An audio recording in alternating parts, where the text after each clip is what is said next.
नमस्कार। जय सनातन, जय गौ माता, भारत माता की जय। आज जो मैं बात करने जा रहा हूँ, ऐसे मैं सीरीज में बहुत सारे लोगों के बारे में बात किया था पिछले कुछ वीडियोस में। आज मैं भारत के इतिहास के राजनीतिक इतिहास में सबसे बड़ा नटवर लाल के बारे में बात करने जा रहा हूँ, जो कि सनातन का घोर विरोधी और अपने मतलब के लिए किसी भी सनातनी को, किसी भी हिंदू समुदाय को, अधर्मियों को खुश करने के लिए कुछ भी कर सकता है। तो वैसे वैसे लोगों को जानना बहुत ही ज़रूरी है। हाँ, मैं किसी और की बात नहीं कर रहा, मैं दिल्ली के चीफ मिनिस्टर नटवर लाल उर्फ केजरीवाल के बारे में बात करना चाह रहा हूँ। ये ऐसा व्यक्ति है जो आज तक सच बोलना सीखा ही नहीं। ही claims that he is an IITian, लेकिन इसकी सच्चाई ये है कि IIT गया था वो बैकडोर से, वो कंपटीशन से नहीं गया था। बहुत सारे कॉरपोरेट सेक्टर वाले को उन लोगों को कोटा मिला होता है कि दो चार बच्चे को IIT में एंट्री दिला सकते हैं। इस तरह की प्रावधान ऑक्सफोर्ड यूनिवर्सिटीज़ में भी है, कैम्ब्रिज में भी है, हार्वर्ड में भी है। ये जो आप लोग सुनते हैं ना कि राहुल गांधी कैम्ब्रिज से पढ़ा, ऑक्सफोर्ड से पढ़ा, तो ये उन्हीं का करतूत है। ये लोग मेरिट से नहीं जाते हैं क्योंकि इन लोगों के बाप दादा बहुत बड़े थे। तो हिसार से वो जिंदल वाले भी थे और हिसार से रहने वाला ये भी है। तो वहाँ से कहीं सिटिंग लगा के IIT घुसा और फिर बाद में कथित तौर पे इसने IRS की परीक्षा पास की, और जबकि उसने नौकरी नहीं किया। और फिर उसके बाद भारत के राजनीतिक मानचित्र पे इसने अपना छाप छोड़ा, एक स्ट्रगलर और एक आंदोलनकारी के रूप में। लेकिन दैट वाज ए मिराज। वो आंदोलनकारी भी नहीं था और ना ही कोई स्ट्रगलर था। ये RTI वर्कर के रूप में इसने कैरियर शुरू की और बाद में अन्ना हजारे जैसे समाज सेवी और जिनकी पैन इंडिया फॉलोइंग है, उसके अंदर उसको अपने अम्ब्रेला के अंदर इसने लिया, झांसा में लिया। और अन्ना हजारे की जो रेपुटेशन थी मार्केट में, उसका इसने भरपूर इस्तेमाल किया। पार्टी बनाई आम आदमी पार्टी। पहले बोला था कि नहीं जाएंगे इलेक्शन में, फिर इलेक्शन में गया और उसके बाद एक से एक कारनामे किए। अभी आज की स्टेटमेंट है, मेरे ख्याल में एक आध घंटे पहले की बात है। उसने कहा कि मैं दुनिया का सबसे बड़ा ईमानदार व्यक्ति हूँ, सबसे बड़ा ईमानदार व्यक्ति हूँ।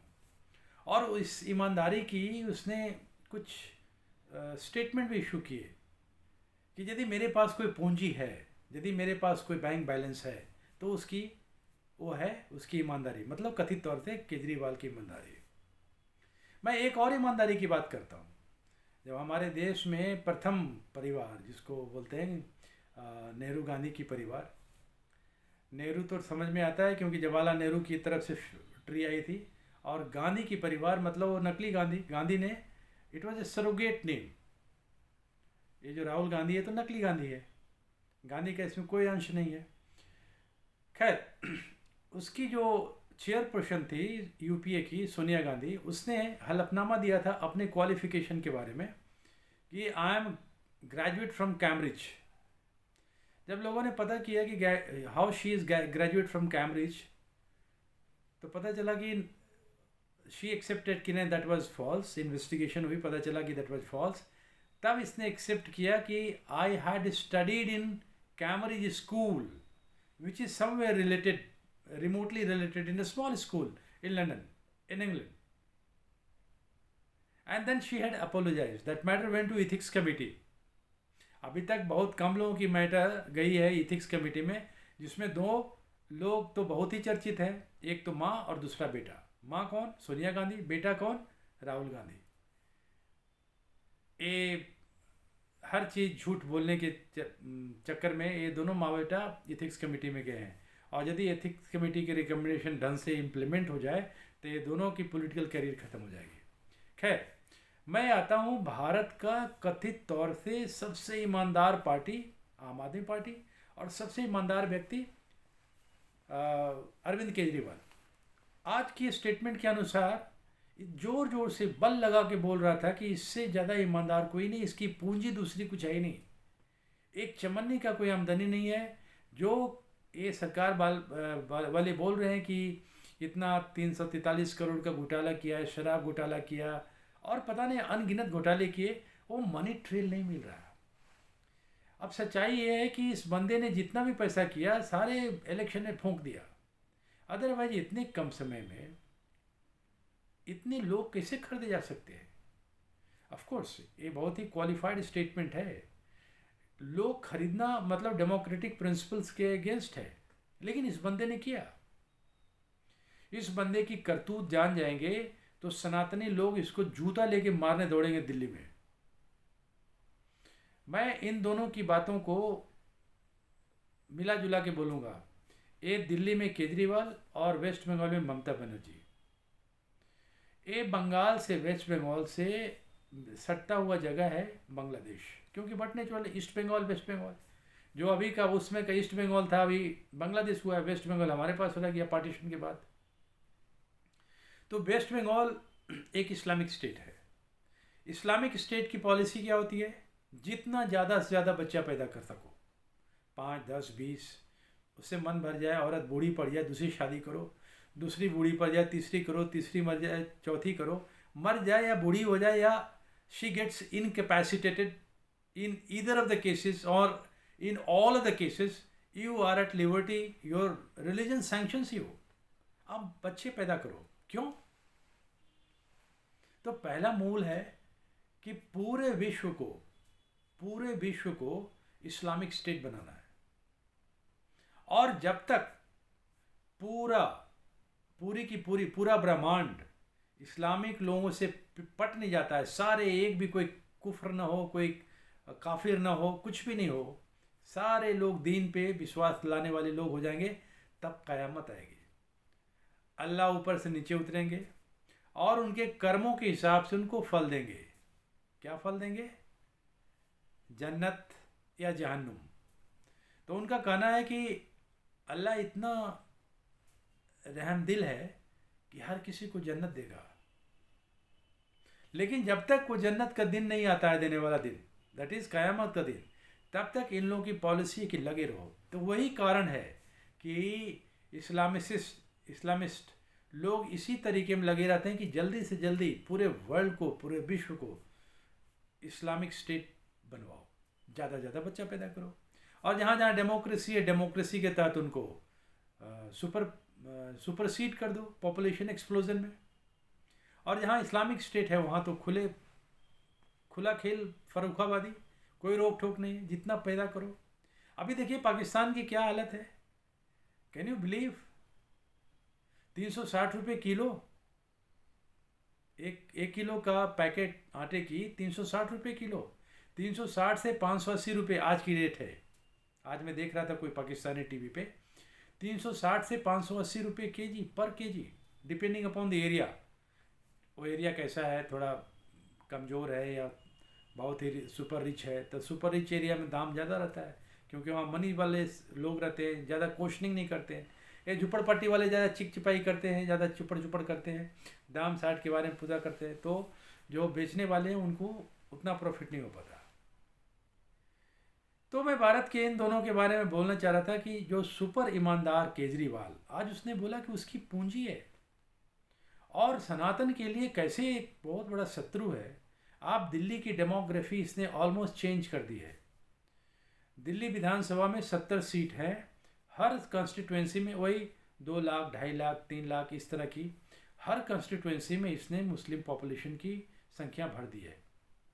उसमें क्या है, कुछ रोहिंग्या को डाला, कुछ इधर उधर से मारे फिरे, मतलब जिहादी तंजीम के लोग जो जिनको कोई पनाह नहीं मिल रहा था, उसको वहाँ पे जगह जगह क्लस्टर्स बना दिया। वहाँ पे फ्री बिजली, फ्री पानी या सब्सिडाइज बिजली, यदि वो 500-200 यूनिट से ऊपर होता है तो फ्री राशन, कुछ पैसे भी, डोमेस्टिक या कॉटेज इंडस्ट्री चालू करने के लिए कुछ मोनेटाइज इंसेंटिव भी। वहाँ कौन है? अमानुल्लाह खान, एक नंबर का बदमाश, वो एमएलए भी है, जेल भी गया था, पता नहीं अभी बाहर है या अंदर है, क्योंकि इनका अंदर जाना बाहर आना लगा ही रहता है। उसने मतलब वक्फ बोर्ड के नाम पे क्या गुंडागर्दी किया है और क्या फरेबी किया है, उसका केस भी चल रहा है। लेकिन मुझे पता है कि कुछ होना जाना नहीं है, इनकी पॉपुलेशन इतनी ज़बरदस्त है, इनकी प्रेशर ग्रुप, इनकी पीयर ग्रुप इतनी पावरफुल है कि कोई भी पॉलिटिकल पार्टी इसका जीले लग जाए। और केजरीवाल का इसी तरह से चलता रहा तो अगले 50 साल तक इसकी पावर नहीं जा सकती। केजरीवाल वहाँ पे जितने रोहिंग्यास को सेटल करा दिया है, और झोपड़पट्टी के लोग प्लस जो करप्ट प्रैक्टिसेस करते हैं लोअर ब्यूरोक्रेसी के लोग, मतलब ही इज़ ए मसीहा। और ऐसे लोग इसके वोट बैंक बन गए हैं जो ट्रेडिशनली कांग्रेस की हुआ करते थे। कांग्रेस कभी क्यों हिंदुओं की परवाह नहीं की? क्योंकि उसकी कांग्रेस की नीति यही थी, divide and rule, the same principle which Britishers had. इतने भारतीयों को, जितने सनातनी हैं उनको कितने कास्ट में बांट दिया। This all principal started during British Raj, और उसी ब्रिटिश राज की लेगेसी को कांग्रेस ने इनहेरिट की।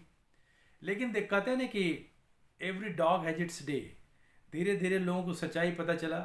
कांग्रेस की जितनी फरेबी, झूठ बोलना, गरीबी हटाओ के नाम पे उसने जो करप्शन किया, that was totally unparalleled in any of the parameters. और उसी वोट बैंक के अंदर केजरीवाल भी घुस गया। कंपटीशन लगी कि मुसलमानों को कौन सबसे ज़्यादा इंसेंटिव देगा, और इंसेंटिवाइज एटमॉस्फेयर में हु सूट्स मोस्ट। तो देखा कि नया नया मौला है, ज़्यादा प्याज खाएगा, अभी जो बोलेंगे सो करेगा। कांग्रेस पुराना कसैली हो गया था, टूटना, उसको तोड़ना मुश्किल था। The art of manipulation and art of administration and craftsmanship Congress की ज़्यादा ही परिपक्व हो गई थी। उसको Congress had become vote winning machine, come what may. They had really crafted themselves. अब इस बंदे ने उसी आर्ट, उसी चोरी वाली आर्ट को इसने अपनाया, and he became very successful. 3 बार का चीफ मिनिस्टर है। इसके ऊपर अनेकों करप्शन के केस चल रहे हैं, लेकिन इसकी जरूरत तो देखिए, न ईडी के सामने जाता है, न सीबीआई के सामने जाता है।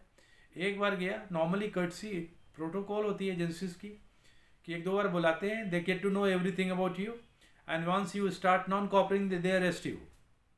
लेकिन इस बंदे को पता है कि एक हार्ड कोर ऑनेस्ट नहीं है, एक डीप रूटेड चोर है। He is going to be behind bar. जहां मनोज सिसोदिया और वो संजय सिंह कितना बार बोला था, वहां पे आराम कर रहा, वहां ये भी जाएगा। सत्येंद्र जैन अभी मेडिकल लीव पे छूटा है। लेकिन इस बंदे ने 5-7 साल जो चीफ मिनिस्टरशिप इसकी रही है, he has corrupted Delhi like anything. और दिल्ली के लोग को ऐसा ही लोग सूट करेंगे।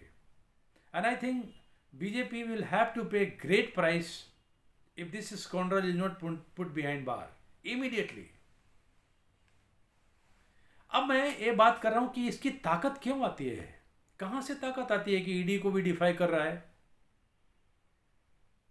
अब ये जाएगा, he has seen the different steps which leads to bureaucracy, which decides these cases of corruption and malpractices. So what he will do, he will take the help of these legal jugglers. जो है ना, juggling है हमारे देश में। Judiciary क्या है, मैंने पिछले वीडियो में बोला भी था कि कोई ऐसा है कि 50-50 लाख लोग लेते हैं एक अपीयरेंस का, सुप्रीम कोर्ट में, हाई कोर्ट में अपीयरेंस का 50 लाख। आखिर क्या बात है भाई कि इतने galaxy of lawyers are there. बहुत सारे लोग की चलती नहीं है, और कुछ लोग को कहाँ से परम ज्ञान प्राप्त होता है कि 50 लाख एक हियरिंग का लेते हैं।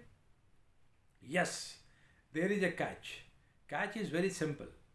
These buggers what they do, ये जो हमारा जो कॉलेजियम सिस्टम के अंदर जो जजेस की अपॉइंटमेंट होती है, सिलेक्शन होती है, उनके अंदर इनकी एक वेरी क्लोज नेक्सस कोर्टरे बन जाती है। And that coterie really plays very dirty game. You scratch my back, I scratch your back. वल्ली आप ही का केस को मैं फैसला दूंगा और बाकी लोग को रिजेक्ट कर दूंगा। चलो, 4-5 जज साहब ने 1-2 वकील को पैट्रनाइज किया। अब पता है सैकड़ों केसेस जा रहे हैं, सब में हार रहा है। किसका केस जीत रहा है भाई? XYZ का। किसी का नाम लेना ठीक नहीं रहेगा, चलो मैं नाम लेता हूं, कपिल सिब्बल का। आखिर उस मानव बैताल में क्या आपको दिखाई दे दिया कि वो 25 लाख 50 लाख लेता है भाई एक अपीयरेंस का। देखने में शैतान, बोलने में not so intellectually, but whatever he talks all legal jargons, which normal in course of time nobody can understand what exactly he talks. You see any of the proceedings of the Supreme Court, you get in jitters, you get nervous. What the hell he is talking about? Common man की language नहीं है। सब Oxford Cambridge और Harvard से पढ़ के आए हैं and that kind of legal practices they want to implement here. तो हो गई भाई, जज साहब उन्हीं का पक्ष में फैसला देंगे जो ये वकील साहब बोलेंगे। Manoj Singhvi, have you seen him? He dictated terms and appointment of judiciary judges for many decades.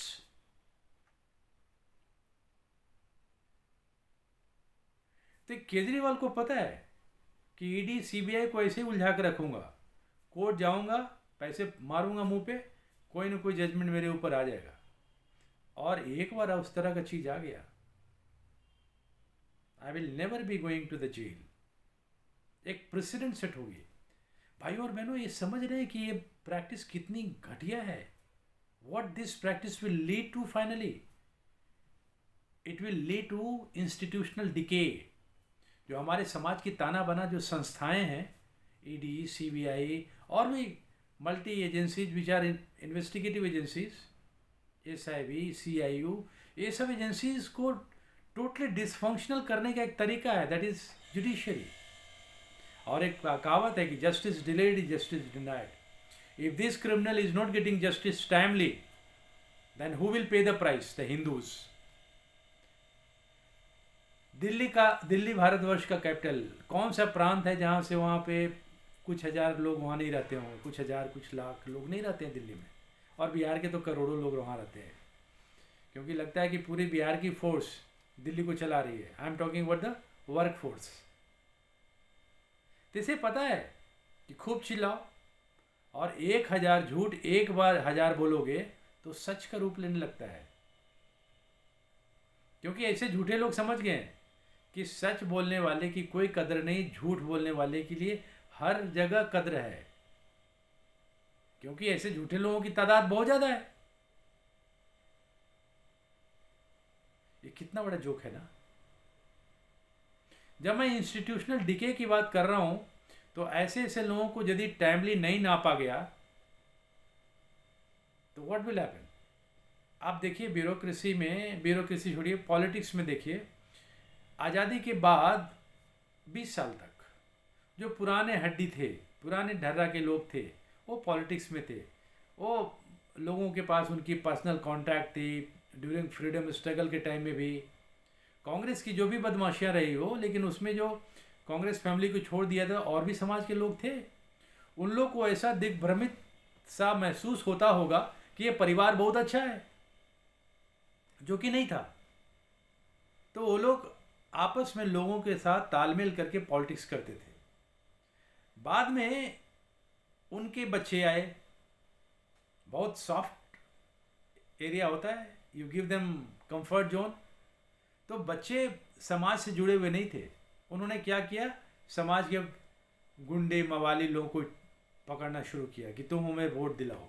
होता था, देखिए बैलेट अभी भी, जब कांग्रेस हारती है, जो भी रीजनल पार्टी हारती है, बोलती है ईवीएम के ऊपर उंगली उठाती है, वो कहती है कि बैलेट सिस्टम से कराओ ताकि हम जाके हर बूथ पे गुंडाई करेंगे और जीत जाएंगे। तो पहले बैलेट से होती थी, तो उन्होंने हर जगह गुंडों को खाद पानी दे के तगड़ा बनाया। किस लिए भाई? हमारा सीट लूटेगा, हमारा बूथ लूटेगा। लेकिन 80s के बाद गुंडों को भी लगा कि अरे मैं इस 2 कौड़ी के लिए क्यों काम कर रहा हूं? यदि इलेक्शन जिताना ही है तो मैं खुद क्यों नहीं जीत जाऊं? तो आप देखिएगा मिड 80s के बाद सारे गुंडे आने लगे and criminalisation of politics began. तो this is a civic pot which is full of suspect। अभी देखिए पॉलिटिकल एरिना, अब तो मोदी जी जैसे मतलब ज़मीन से जुड़े हुए लोग जब आना शुरू किए हुए हैं, तो अभी भी बहुत सारे लोग हैं जिनके ऊपर 20, 25, 50 क्रिमिनल केसेस पेंडिंग है। तो अलग अलग रूप लेना शुरू किया urban naxalism, and that is the direct manifestation which is seen in this chief minister of Delhi. कभी कभी ओपनली इसने बोला भी है, yes I am a urban naxal, I am a what is called tyrant, yes, tyrant word he had used। ये आपको याद होगा 26 जनवरी जो परेड है उसके ऊपर थ्रेटनिंग दिया था कि इसके ऊपर मैं नहीं हटूंगा, I will not vacate the place. वो धरना कर रहा था, नौटंकी बात तो है ही। तो ये मेरा कहने का मतलब है कि देखिए ऐसे ऐसे रंगा सियार हमारे समाज में बैठे हुए हैं, उनका पर्पस क्या है? उनका पर्पस है कि ऐसे ऐसे मुसलमानों को भर दो, लंबे समय तक राज करो, उनके वक्फ बोर्ड को इतना आर्थिक रूप से मजबूत कर दो कि हिंदू उसके सामने असहाय हो जाए। ये बहुत घातक एलिमेंट है, बहुत ही बदमाश लोग हैं जो कि हिंदू के नाम और हिंदू बैनर के अंदर मुसलमानों के लिए काम करते हैं और हिंदुओं को बेवकूफ़ बनाते हैं। वो चमनी अठन्नी उछाल के, क्या हुआ चमनी अठन्नी उछालने मतलब? सस्ती बिजली, फ्री पानी, डीटीसी में फ्री बस पासेस फॉर वीमेन, और लोग बहकावे में आ जाते हैं। इसलिए ऐसे ऐसे मकड़ जाल के चक्कर में नहीं फंसना चाहिए। जब इस तरह की फ्रीबीज मिले तो हमारे अंदर वो कॉन्फिडेंस और ताकत होनी चाहिए, innate power. No, stop it, we don't want. लेकिन ये हो तब ना। हम हिंदू लोग, हम सनातनी लोग भी बहुत लालची है। हम लोग छोटी छोटी खुशियों के चक्कर में बड़े गोल को भूल जाते हैं। नींद बेच के क्या होता है, ड्रोजिनस खरीदते हैं, झुपनी खरीदते हैं। तो मेरा सारे सनातन भाइयों बहनों से मेरा आग्रह है कि ऐसे लोगों से बचें, इस वीडियो को और भी आगे बढ़ाएं ताकि हर कोई जाने हमारे आसपास में जितने कालनेमी लोग घूम रहे हैं। कालनेमी किसके? सनातन के। क्योंकि इनके करतूत जो भी हुए हैं, जितने भी हैं और जितने आगे होंगे, सब हिंदुओं के खिलाफ होंगे। नाम बेशक अरविंद है, लेकिन एक मुजाहिद से ही कम नहीं है अरविंद केजरीवाल। अगली वीडियो में फिर आऊँगा, फिर इसी तरह से अलग जगाने के लिए सनातन को और सनातन के बारे में बोलने के लिए, हिंदुओं को जगाने के लिए जो अभी सुसुप्तावस्था में है। मैं तो यही कहूँगा, जागो हिंदू जागो। हर वीडियो में मैं कुछ न कुछ मैसेज छोड़ता हूँ ताकि हम लोग इकट्ठे हों, अपनी स्वतंत्रता को बचाने के लिए, अपनी सनातन की रक्षा करने के लिए। Be local, be vocal, and vocal to the extent that you bring change. धन्यवाद।